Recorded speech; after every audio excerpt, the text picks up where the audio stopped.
Good morning, good evening, good afternoon, whatever it is. Wherever you are, welcome back to the Couple School podcast. And I am joined, as always, by the lady of self-love herself, Charmaine Lawrence. Hello, guys. We are back, It is fair and it is fun. So this week we are talking about, going on with the term of communication, but in a specific light. How do you know? I should have had a drum roll for that. It should have been like how do you let them know that you're not happy? I mean, how do you let them know? Well, I would advise that you just say it. But it's not always that easy, is it? Well, for some people, maybe not. But I just think the easiest way to communicate is to use your words. Oh, 100%. But I do get it when the subject that you're not happy with is them. I shouldn't laugh, but when the subject that you're not happy with is them, how do you communicate with them that it's them that's not making you happy? And I suppose there are different layers to this, and we should probably attack it in different ways. So let's look at it on the superficial is the wrong word, but let's look at it on the sort of top layer.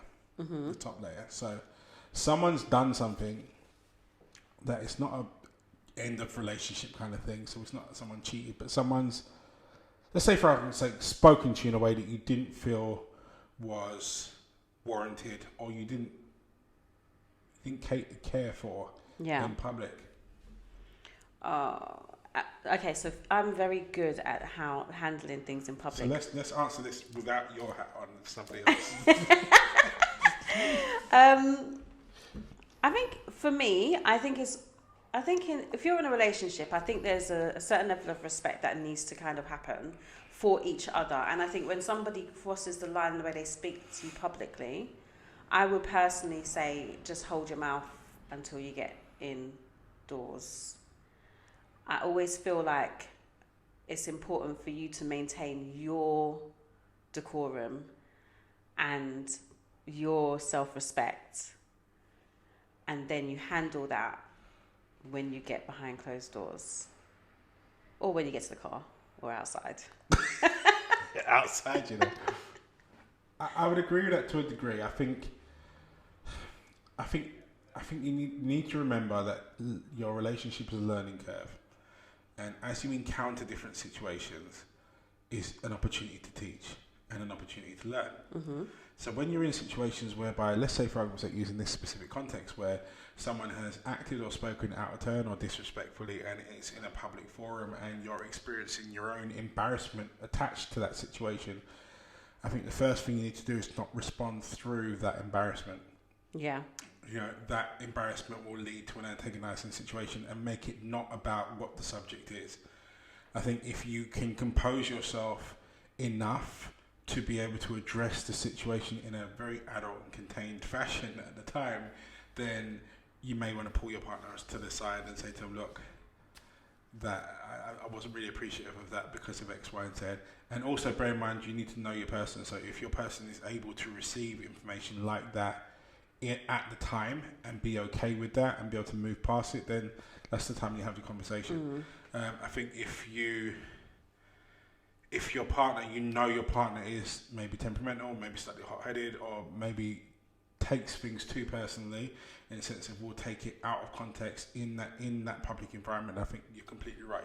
You take that conversation closed doors, and not try and address it there and then at the time, or maybe not even outside or in the car. Maybe wait until you actually get home. I mean, have you ever been in a situation where that's actually happened? No, not where I've felt that I've been spoken to or been disrespected in that way by my partner, no. But I do think there's been times when I haven't appreciated how my partner has behaved or responded to somebody else, and I've kind of had to be like, okay, babe, that's enough, kind of thing. Like, let's go get a drink, or let's go and do this. Like, I kind of had to do that, which for me is kind of not necessarily directed towards me, but it's still, for me, I see we're a team in it. So if you're going to act a certain way, you're representing the both of us. That's how I feel. So I need you to handle yourself in a way that portrays us in the way that I would want us to be portrayed, or we have decided to be portrayed. Yeah. And yeah, so I think like when you're like in that situation, I'm not saying that you should just walk away and not say anything. I do think that there is a time, there's a way to say to someone, okay, that, you know, that I'm not happy with that, or I don't know how you would phrase it, but I personally would say something like, okay, and be careful about that tone. I would say something like that to check the person in the moment, but I would do it in a really nice, softly spoken way. So you know that I'm not cool with that, but we're going to move forward until we get home. But I think there's a way, as you said, you need to know your person and what works for your person. I can't imagine being in a situation that way. I know it happens, but I can't imagine being in a situation like that, because I would check it in a very lovely way. Publicly, I would check it lovely. Privately, maybe not so lovely. I wish I could say I would address it in a lovely way. There and then, you wouldn't. I'm a very there and then type of person. For me, I'm not a. How can I put this? For me, I would need to check it at that point, not necessarily to deal with it, but I would definitely make the other person understand that I'm not happy with how I've been treated, or how I've been treated, or how I've been dealt with. And that's coming from my gloomy closet of things in the past that I'm not happy with myself for letting slide previously. So now I go out of my way not to. Because I know what that does for me, and I suppose that comes about with equally knowing yourself and also knowing your person. I am one of those people that, not necessarily an introvert, but I'm very much in my head. So if you leave me with things for too long, my imagination kicks in and makes them worse.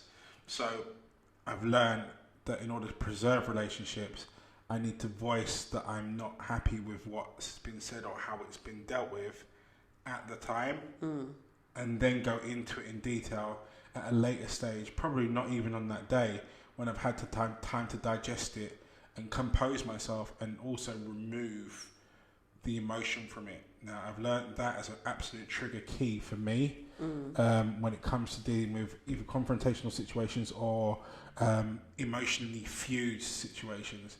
If I'm backed into a corner where I'm dealing with things and I've got my emotions all raw, then I don't necessarily act the way in which I would want to act. So therefore, I try to postpone it and put as much of a gap in between it as possible. Yes, let the person know that, you know, what you did or what you said, I'm not really appreciative of that, and we will talk at some point in time, but then to buy myself some time to actually go over and go through it and then bring it back at a later stage. But I think it's very important that if someone, especially if it's small, because all too, and I'm going to get onto this in a second, all too often, small things that weren't dealt with snowball and become huge things that now we don't know what they are anymore, because they're just this compounded ball of unresolved issues.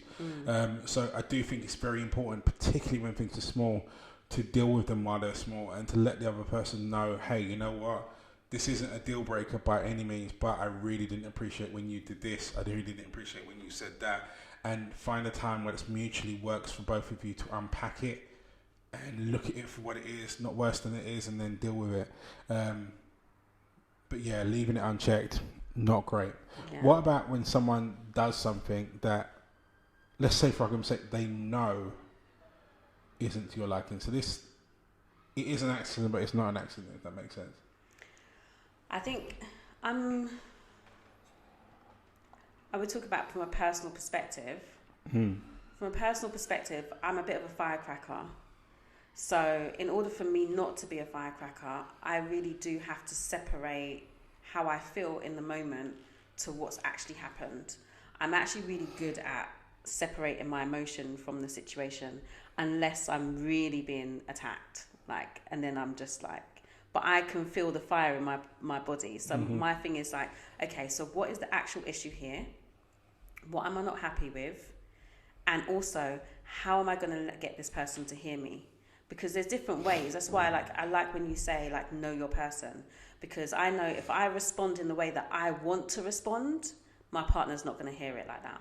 So I have to I want to make sure, I've got an obsession with being heard. I need to be heard. I hate not being heard. I don't think that's exclusive to you. I think that's an actual human trait. And I don't like being shut down. I don't like when people don't allow me to say what I'm saying, or they twist what I'm saying. So for me, I ensure that I know the person well enough to give it to them in the way they can hear it. But I'm very open about just saying I'm not happy. Like, I don't like that. I'm okay with that. Not okay with that. I'm okay with that. I'm very open with, like, I don't like that. I think it's crucial, and just want to touch on the whole thing of not being heard. I say this quite openly to people. My biggest trigger is being ignored. I can't stand it, and it's the most direct way of really, really aggravating me and irritating me to a point very, very quickly. You know, I literally it angers me to a point of boiling over. I can't stand it. I can't stand it when people try and shut you down condescendingly. That really does my head in. And I can't stand it when people talk over you, because it just makes me quite ignorant, and I start talking over you, and I just get louder, and it all gets out of control. I think, look, when if I put my coaching hat on in this situation, would say to you to do your best to remove the emotion out of the situation, or to remove yourself out of the situation to a point where you can remove the emotion out of it. In other words, buy yourself some time. So I would always, as I say to the person, look, I'm not happy with how you dealt with this or what have you. So they understand that you're not happy with how things have gone down, and then distance yourself enough to the point where you can get clarity.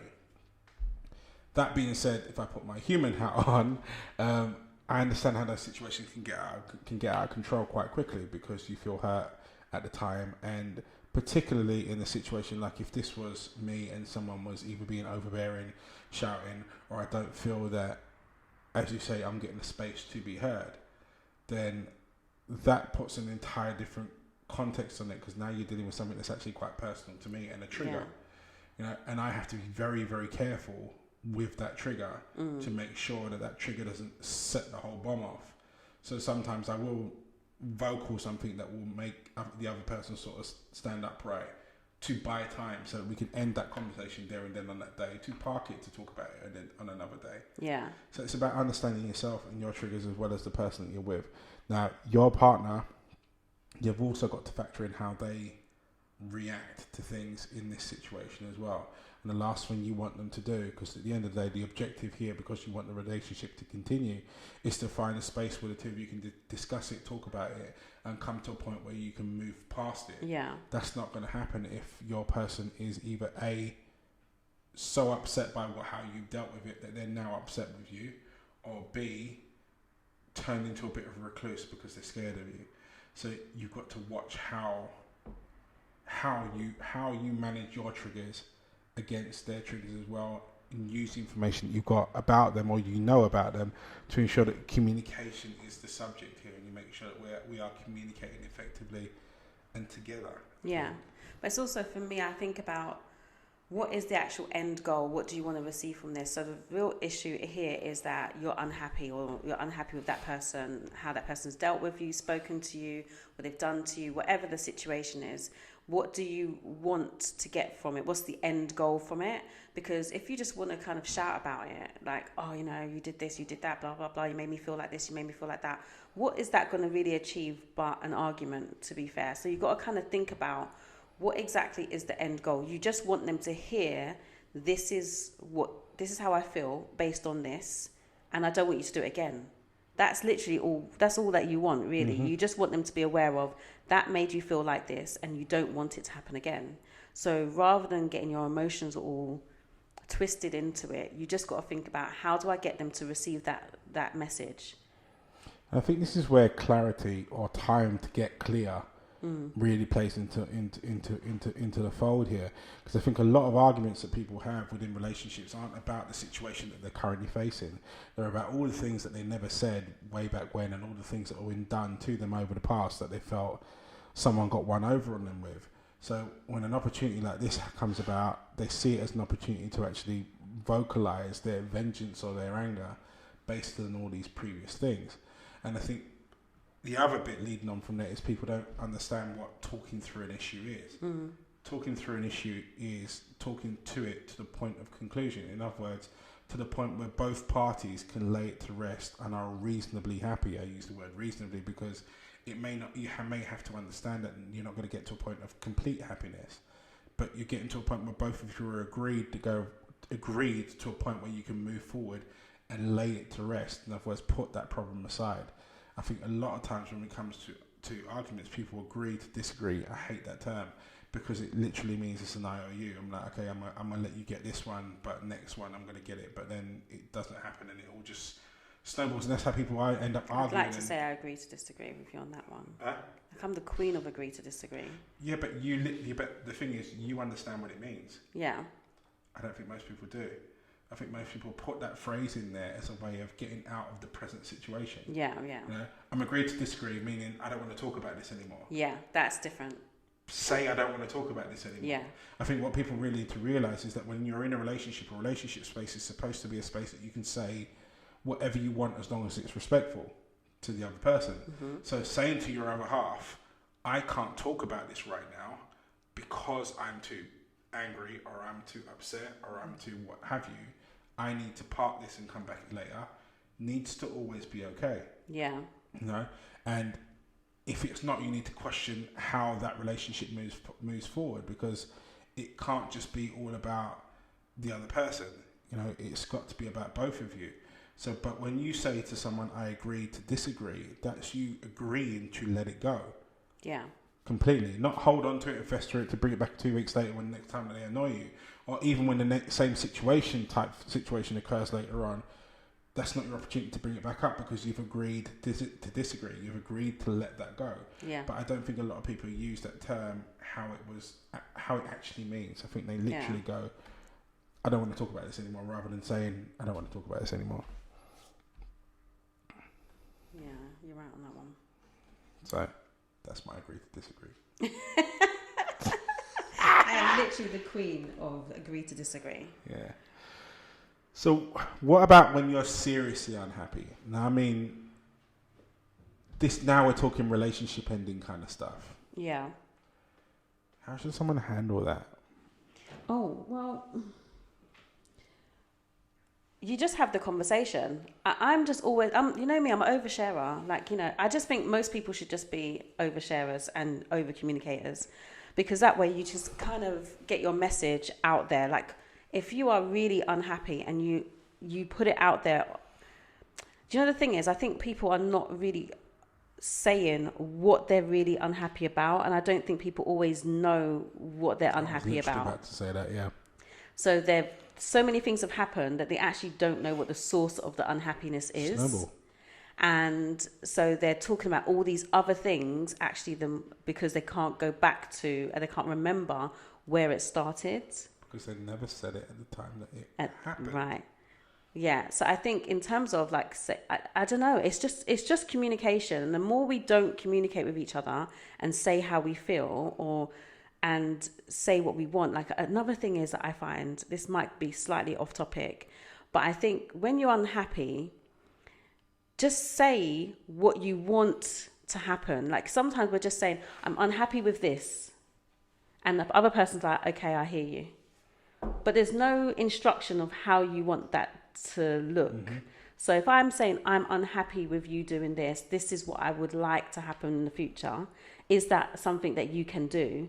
That's clarity, because you have to tell me. That means I know. You can later on down the line, I'll be like, well, I said this, but they haven't had no clarity on how you expect them to behave, or how you expect them to treat you differently, what to do. So they're just going to continue to do it in the way that they want to do it, rather than what you need them to do. Mm-hmm. So I kind of feel like when we're communicating, we have to be very clear about how we want that behavior to change. And when you don't do that, which I haven't done in the past, it's kind of gone into this is a problem, this is a problem, this is a problem. All of these things are a problem. Now the problem's so big that we just can't go all the way back to the source, because we don't know what the source is. Yeah. I think you're 100% right. I think that a lot of arguments and a lot of problems that couples have, and I've fallen into this pit really myself in the past, is that you don't mention when something's at a point of irritation, and you fail to realise how much it irritates you. And then because you haven't said anything, and this is why I say to people, like, it's not just a song title, you say a lot when you say nothing at all. So let's use the whole scenario of not putting the toilet seat down after you finished using it. You know, I think it should be equal. Girls should put it up, guys should put it up, whatever. But anyway, so if that's a particular thing for you, now on the face of it, it seems very small, you know, but I'm going to use this analogy as well, slightly off topic. A toddler has a small fist, you know, and doesn't have much strength. But if that toddler continues punching you in the same spot repeatedly over and over and over and over and over again for a day, a week, a month, slowly but surely that spot begins to ache, then it begins to hurt, then it becomes excruciating, becomes anytime touch it because the bruise has got that big. Same thing happens with these little niggles that we have in certain relationships. We put it off at the time because it's not that deep. But it is because it's scratching at your head because you haven't said anything, and now it's gone. Now because you haven't said anything, you've now missed the opportunity to say it, and you feel so you can't really say anything yourself, but you've also told the other person subconsciously, subliminally, that it's okay, so they continue doing it, and this thing carries on and on and on. The problem you've got is when you start doing that you've got that with one issue, it's not too bad, but when you get 5, 6, 7, 8 different issues that you're dealing with in the same way, you get into a habit of not telling your partner.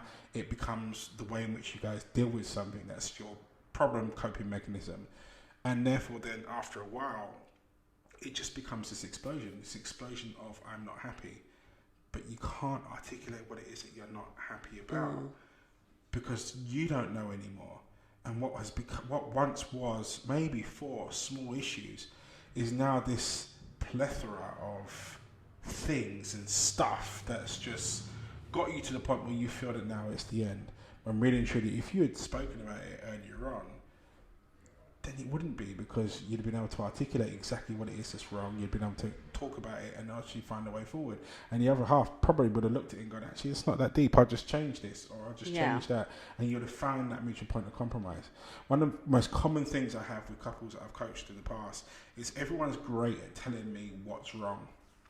But then when I ask them, did you tell them how to do it right in the beginning? Everyone goes quiet.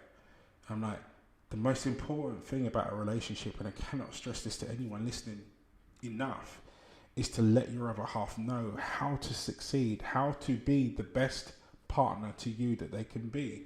Tell them. Like, I bump into so many people that are very Disney, and I'm pointing at Charmaine here, because they expect it to just happen. I think Disney has ruined relationships, really, I do. But because they just expect that this relationship that you're expecting to last a lifetime is just going to happen. They're just going to know me. They're just going to know what I want and know when I want it and know how it's supposed to be done. And it's all just going to be fine. And when we get married, the birds will carry my veil and the rabbits will throw confetti and everything will be great. But you realize, like, if I put this in context, if this was a company, we were setting a company up, we would have explicit meetings for months and months on ends about roles and responsibilities. Who's going to do what? Who's going to do when? If this person doesn't do that, what's the procedure to handle that? If someone's going to go off sick, what's the procedure to handle that? We've got cash coming into the building. How do we handle that? What's the insurance policy? What's the this? What's that? You'd fathom it all out. A business, most people, when you set up a business, you have an exit strategy after 5 years. 5 years, you go to the full extent of discussing things in that detail for something that's supposed to live 5 years, and then you say nothing about something you're expecting to last a lifetime.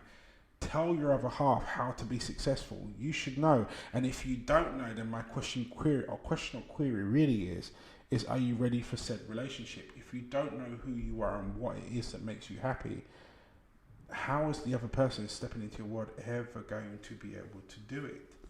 Because it's like putting IKEA furniture together without having an instruction manual. I'm very good at that, by the way. I'm very good at that too. I'm very good at that way. Good at figuring it out. But that's for problem solvers like myself and Charmaine. But my point is, most people, when it comes into relationship, don't expect to be solving a problem. They just expect it to be Disney and it all just to work out. But it doesn't, because life isn't like that. You know, you've got to talk about the stuff so that people understand the stuff and can rearrange their stuff alongside your stuff, so it all works. So before we get to, I suppose what I'm saying is, before we get to the stage of being unhappy, get to the stage of telling your person how to be happy, then maybe you won't be unhappy to begin with. Yeah, agreed. Maybe. Go back to, what was it, episode 5, communication. Yes. Like, literally, it is very much about learning how to communicate effectively to your partner. You know, you are going to be unhappy at some point, and it's just so important to be able to express that in a way where the person is learning about what it is that you need and what it is that makes you, you know, feel fulfilled. And that's really it. Like, the moment you stop mentioning those things, like, as I said, like, even little things, the toilet seat being up, the socks on the floor, like, moan about them, let them know this is not acceptable. What I need you to do is this. Once you start having those conversations, if you don't say anything and they continue to do it over and over again, it's going to become such an annoyance. Then you're going to be annoyed with them just randomly throughout the day. Something else is going to happen. That's going to annoy you. You don't say anything about that. Then it just becomes a big ball of nonsense for no reason. And then you can't go back to talking about the socks on the floor because now it's a bigger issue. Yeah. So it is about communication and how you communicate to somebody that you're unhappy. Because also you don't want to place blame as well. That's another thing. I think sometimes you don't want to be like, it's a blame, you're the reason I'm unhappy, blah, blah, blah, blah, blah. It's just kind of making it seem like it's you're trying to resolve something. This is what I need. Can you do this for me? It's just Disney. No, it's not Disney. It is. It's a Disney conversation. It should be a Disney conversation. Disney don't have the conversation. They do. We just don't see it. The sun comes out, Aladdin pops out, the lamp, and the genie's running around. Oh, have you know, Aladdin went through a lot of hardships to get to that woman. He spoke to a genie. He had a genie. Like, you know, do you know how many more guys would be successful at relationships if they had a genie? Some of them have genies. Just like, if I had a genie that I could rub a lamp and go, oi, like, I wish for. Get me some new clothes, please. Yeah, I wish for. I mean, a bit like, hey, look. I feel like you just got beef with Aladdin. Huh? You got beef with Aladdin. I don't. I quite like the story of Aladdin. I do. But I think that the fairy tales that we were told as kids have deluded us in terms of the reality of reality. And I think that social media itself now, with everyone posting their best possible couple goals and best life, has added to that. So now it's removed certain tools that people have. When you see reality, to helping you get past your own stuff. If all you're looking at is people's best situations, you're only going to look at your own and go, this isn't working. And it's getting that whole thing in context to go, well, it's not the whole thing that isn't working, it's this one bit. And that's the whole point about clarity, is being able to work out what bit that is. It could be amongst the whole other thing, all these other fireworks that are going off, but what was the bit, what was the first one? Where did the match strike? What's the actual irritation here? And stopping to answer that question, and I'm glad you touched on clarity many times over in this cast here, and I think that's the bit that people need to grasp, is when you're trying to communicate with your other half, you have to be clear on what it is that you're saying, you have to be clear on what it is that you mean, and you have to be clear on what it is that you want. Those are the three things you have to be clear before you open your mouth. Because if you don't, you'll get railroaded, because don't forget, the other person is listening through their insecurities. They can't help it. They're going to be listening to you saying, I'm not happy with this. And what they're going to hear is, you're not happy with me. And when they hear that, they're going to react based on how they feel or their fears around said subject. You as a person that's bringing the complaint to the table, and you're mission control. You've got to maintain the control of that situation and guide it to the point that you want, which is the point of what it is that you want. If you're not clear on what it is that you want, then the conversation just turns into an argument, because you're saying, I'm unhappy with this, and they're going, yeah, but, then you're going, yeah, but, and then this whole thing turns into an argument over nothing really, and you've missed your opportunity now to resolve the thing that was bugging you, and it adds to the pile of unresolved issues that the two of you are either dodging around or not managing to speak about. You know, when it comes to communicating to your other half about what it is that you're unhappy with, going back to the subject of the cast in the first place, you know, it's about finding a way to get that clarity, and sometimes you may have to go outside of what is Disney in terms of a relationship. In terms of maybe you need to bring in someone else to just mediate the conversation. I've mediated several conversations between couples where it's just literally, I'm not giving advice, I'm not giving my opinion or judging, I'm just literally organising the conversation so everybody gets heard. You know, everybody gets a chance to say, everybody gets a chance to hear, and everybody gets a chance to understand. And sometimes having somebody else in the room that just calms the tempo of things down is enough for you to actually be heard, so you can get what it is that's actually griping you off your chest in a way that your other half can actually hear what it is that you're trying to say, can understand what it is you're trying to say, and then respond appropriately. And sometimes just having a person in the room, or if it's not a person, a different scenario, something that breaks the routine that you're normally in, where it stops it from becoming the norm or an argument or what have you, that enables you to be heard and for them to understand. And that's really the whole point of making sure that how you let someone know that you're not happy with what they're saying is first by knowing what you want to say to begin with, where you want it to go, and being respectful to them and how they learn and how they hear, to make sure that you're heard, to make sure you're heard along the way. So, woo, okay. There you go. That was a bit of a monologue. I'm sorry. I'm sorry. But anyway, that is us out for this week. Thank you so much for listening. Again, can't thank you guys enough for the support. Yeah, we're on to next week. That's us out. I'll see you in the forwards. Thank you, guys. You take care. Peace.